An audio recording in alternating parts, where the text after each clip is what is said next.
हमको ईवीएम ने चुना है, आपने तो नहीं चुना, तो आपका काम क्यों करे? तो पहले विधायक जो है आपको नमस्कार करने के लिए आता था, अभी बंद हो गया, वो अब ईवीएम को नमस्कार कहता है। ईवीएम माता नमस्कार। अब ईवीएम उसके लिए माता हो गई है, जैसे दुर्गा है, काली है, वैसी वो माता हो गई है। और वो विधायक उसको नमस्कार करता है कि प्रसन्न हो जा माता और मेरे को वे वोट दिलवा दे। तो इस तरह से आपके वोटों की सारे देश भर में एक जगह चोरी नहीं हो रही है। 13 लाख ईवीएम मशीन लगाए जाते हैं चुनाव में, देश के लोकसभा के। तो ये चुनाव आयोग लगाता है। अगर एक ईवीएम मशीन को एक चोर कहा जाए तो चुनाव आयोग मैदान में 13 लाख ईवीएम अर्थात 13 लाख चोरों को वोटों की चोरी करने के लिए उतारता है। इसका मतलब क्या है? ईवीएम मशीन चोर है और चुनाव आयोग चोरों का सरदार है। भारत में कोई भी राजनीतिक पार्टी, जो मैं बोल रहा हूं, एक भी राजनीतिक पार्टी ऐसे बोलने की औकात नहीं रखता है। सबसे ज्यादा नुकसान आरजेडी का हुआ, 0। आरजेडी की मदद से कांग्रेस चुनाव लड़ रही थी बिहार में, उसका चुनकर आया। कांग्रेस की बिहार में कोई औकात नहीं है। अगर लालू जी उनको मदद ना करे तो कांग्रेस ही तो कोई औकात ही नहीं है। मगर कांग्रेस का एक आदमी चुनकर आया और जिसकी मदद से चुनाव लड़ा उसका 0 चुनकर आया। बहुत दुख की बात क्या है कि जिनका सबसे ज्यादा नुकसान हुआ वो पार्टी के लोग ईवीएम के विरोध में बोल नहीं रहे। और मैं चुनाव लड़ नहीं रहा हूं, तो मैं आरजेडी के फायदे में, समाजवादी यूपी के फायदे में, मायावती भी नहीं लड़ रही है, अखिलेश यादव भी नहीं लड़ रहा है, उनके फायदे में लड़ाई मैं लड़ रहा हूं।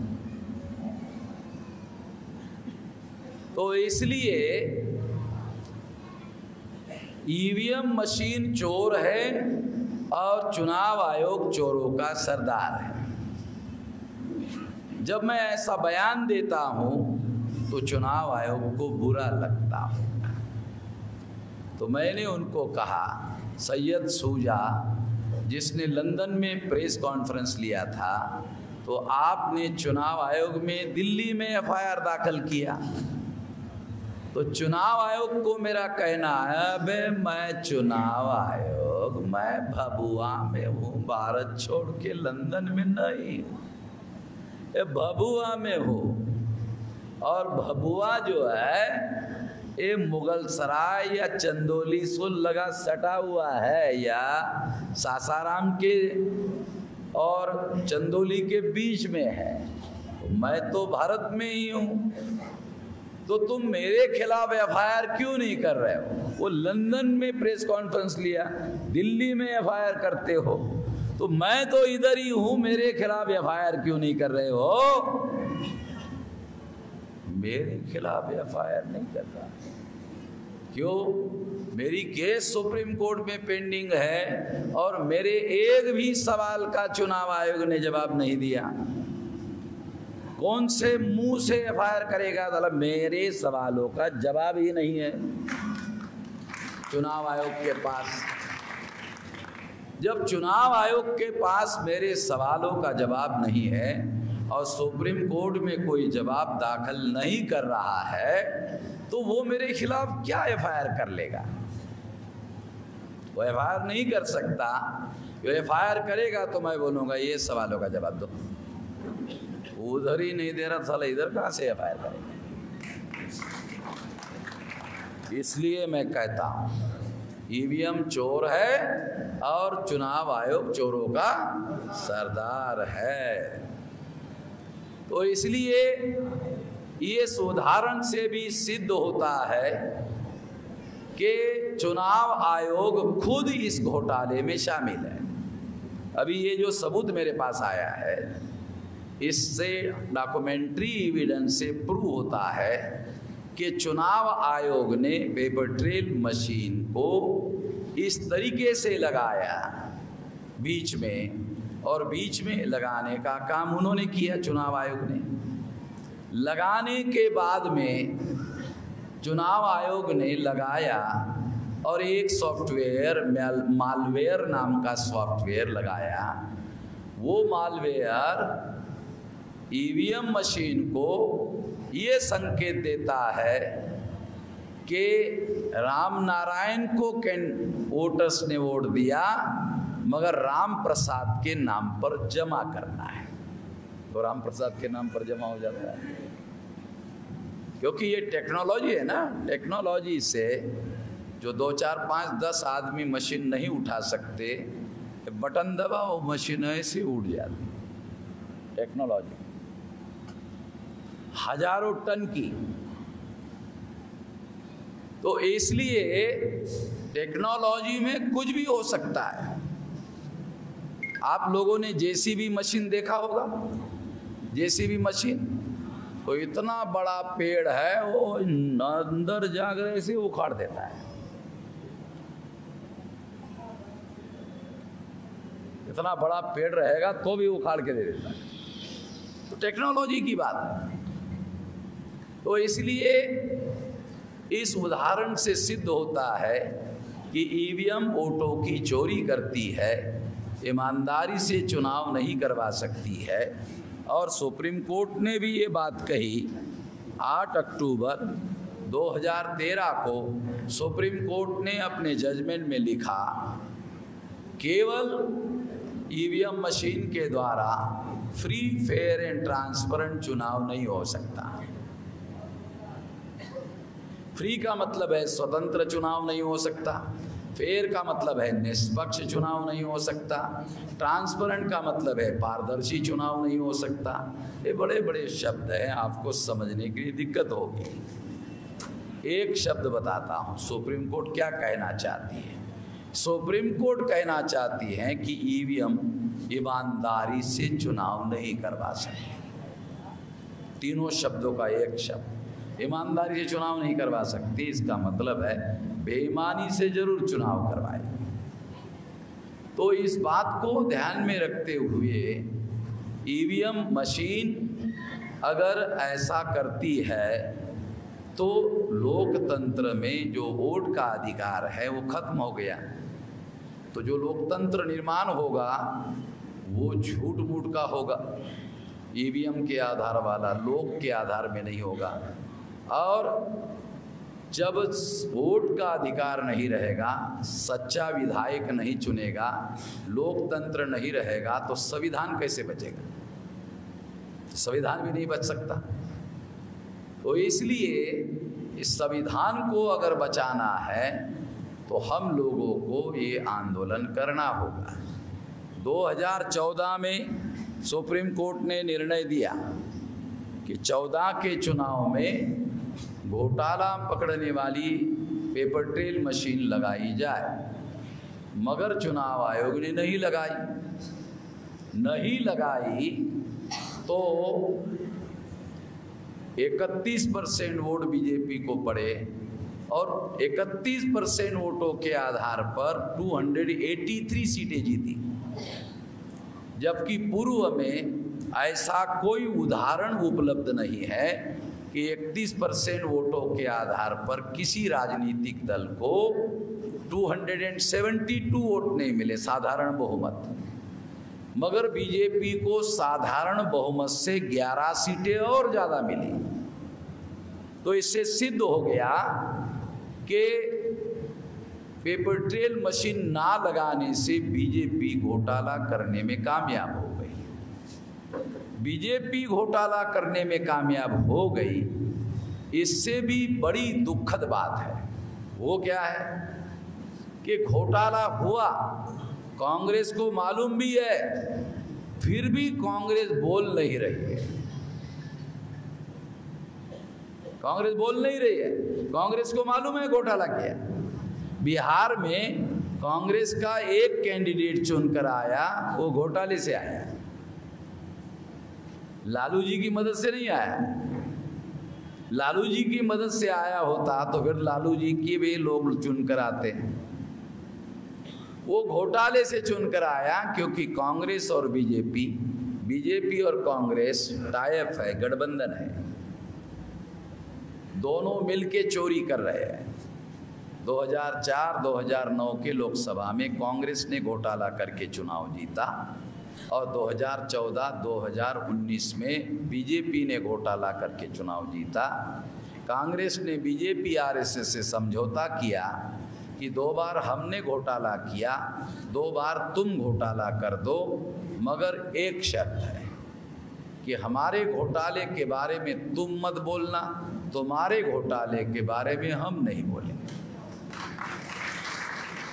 कांग्रेस को मालूम है घोटाला किया, मगर कांग्रेस कुछ भी नहीं बोल रही है, चुप है। तो दोनों घोटाले का फायदा ले रहे हैं, फायदा लेकर ऐसा कर रहे हैं। इसलिए हम लोगों को ये ध्यान रखना होगा कि कांग्रेस और बीजेपी और कांग्रेस घोटाला करके चुनाव जीत रहे हैं। केवल बीजेपी के ही लोग बदमाशी नहीं कर रहे हैं, तो कांग्रेस वाले भी बदमाशी कर रहे हैं और नीतीश कुमार बीजेपी के साथ मिलकर बदमाशी कर रहा है। बिहार में नीतीश कुमार भी घोटाला करके बदमाशी कर रहा है, इसलिए वो भी जानता है, मगर वो भी चुप है। क्यों? जब 2 चोर मिलकर चोरी करते हैं तो बांटकर खाते हैं। तो बीजेपी की कुछ सीटें चुनकर आई होगी और नीतीश कुमार की भी कुछ सीटें चुनकर आई, दोनों चोरों ने फायदा उठाया। तो नीतीश कुमार बीजेपी के बारे में नहीं बोल रहा है, बीजेपी नीतीश कुमार के बारे में नहीं बोल रही है, दोनों चुप है। चोरों में एक सज्जनता होती है, पता है चोरों की सज्जनता? बताता, जब वो चोरी करते हैं तो बांटकर खाते हैं, इतने ईमानदार होते हैं। जब चोरी करते हैं तो बांटकर खाते हैं। क्यों? अगर बांटकर नहीं खाया तो एक चोर को ये डर होता है कि दूसरा चोर पुलिस स्टेशन में जाएगा और मेरा नाम बता देगा। जब मेरा नाम पकड़ा जाएगा तो उसका नाम भी पकड़ा जाएगा। तो इसलिए चोर चोर, मौसेरे मौसेरे, भाई भाई होते हैं और बांट कर खाते हैं। तो कांग्रेस और बीजेपी और नीतीश कुमार चोर चोर, मौसेरे मौसेरे, भाई भाई हैं। नरेंद्र मोदी को मालूम है कि हमने घोटाला करके नीतीश कुमार को जितवाया, इसलिए केवल एक मंत्री बनाने का वादा किया, एक। तो नीतीश कुमार ने कहा है तो साला हमारा अपमान है, नहीं हम मंत्री लेंगे। तो एक भी मंत्री नहीं है, गठबंधन में है, मंत्री है नहीं। ऐसा नरेंद्र मोदी ने सबक सिखाया, मगर क्या करे, चोरी में रहना पड़ रहा है, चुप। तो 2019 में भी चुनाव हुआ और चुनाव रिजल्ट आया।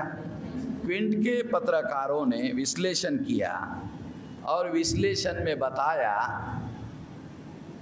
क्या बताया? बताया 373 में 220 सीटों पर 54 लाख से ज्यादा वोट निकाले गए।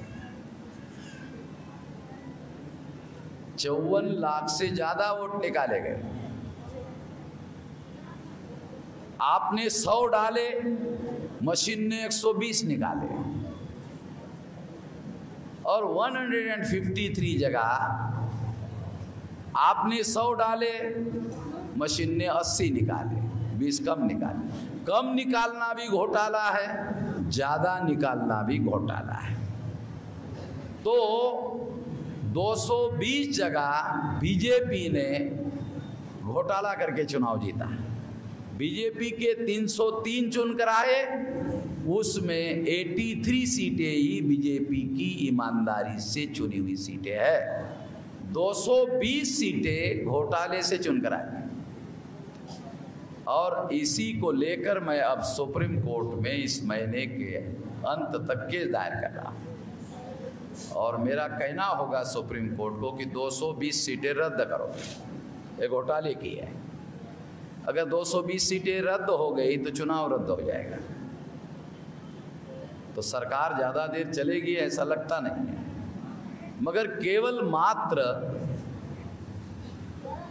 सुप्रीम कोर्ट पर भरोसा नहीं किया जा सकता कि वो कर लेगा। इसलिए हमने मैदान में उतरकर आंदोलन भी शुरू कर दिया है कि चुनाव सुप्रीम कोर्ट में भी लड़ेंगे और मैदान में भी लड़ेंगे।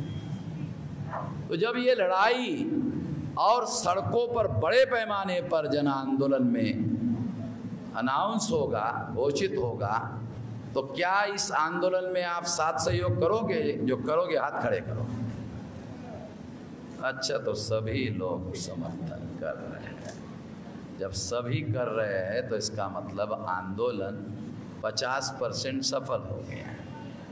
आंदोलन शुरू होने के पहले ही 50% सफल हो गया, अब रह गया 50%। तो जिस दिन आपको सड़क पर उतरने के लिए, आंदोलन करने के लिए संदेश आएगा, उस दिन आप लोग आंदोलन में हिस्सेदारी निभाना। क्योंकि गांव देहात के जो लोग हैं वो लोग, क्योंकि मैं भी देहात का किसान का बेटा हूँ, तो हम गांव वालों को वादा करने की जो आदत है, वादा करने के बाद निभाने की आदत है। गांव में एक शब्द बोला जाता है, ज़बान दिया, बदलेंगे नहीं। पता नहीं आपके बिहार में ये शब्द यूज़ किया जाता क्या जाता? ज़बान दिया, हाँ, बदलेंगे नहीं, अपने ज़बान पर अड़े रहेंगे। तो आपने हाथ खड़े करके वादा किया, तो निश्चित रूप से आने वाले समय में यह आंदोलन में आप लोग हिस्सेदारी लेंगे और ईवीएम मशीन का घोटाला बंद करने के लिए साथ सहयोग करेंगे। आपने मेरी बात ध्यान से सुनी, इसके लिए आभार, धन्यवाद।